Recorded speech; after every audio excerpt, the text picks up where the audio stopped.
పెదవేగు నుంచి అండి, ఏలూరు పక్కన. సార్ రమేష్ గారు చెప్పండి. సార్, క్రైస్తవులు అంటే ఎందుకంటే సార్ మీకు అంత నచ్చదు? చిచ్చి మనకి ఇక్కడ ఎవరు లేరు కదా సార్. లేనోళ్ళు నాకు నచ్చకపోవడం ఎలా ఉండదు సార్. ఇక్కడ ఎవరు ఉన్నారు కాబట్టి ఇక్కడ ఎవ్వరు లేదు సార్. అందరూ హిందువులు, అందరూ బంధువులు, అందరూ మన వాళ్ళే. ఇప్పుడు కాదు సార్, అయోధ్యలో రామ మందిరం కడుతున్నారు మోడీ గారు. అవును సార్. మోడీ గారు ఏం కట్టట్లేదు సార్. అది అందరూ హిందువుల సొమ్ము. మోడీ గారు అక్కడ ఏదో దేశ ప్రధాని కాబట్టి దండం పెడతారు అంతే.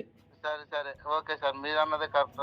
ఆ, ఇప్పుడు రామాలయం కడుతున్నారు. సార్ దాంట్లో పెట్టే రాముడిని ఎక్కడ తీసుకొచ్చారు సార్?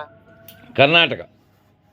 కర్ణాటకలో దొరికాడండి రాముడు గారు. నూనో అక్కడి శిల్పి ఒక ఆయన సాఫ్ట్వేర్ ఇంజనీర్ శిల్పి చేశారు అవును సార్. ఇప్పుడు రాయే కదండి అది. సార్. రాయే కదా సార్ అది. ఒక శిల్పకళ తెలిసిన వాళ్ళు చేస్తారు. సరే సార్. ఆ. ఇప్పుడు మనిషే కదా సార్ అది చేసిన శిల్పాన్ని.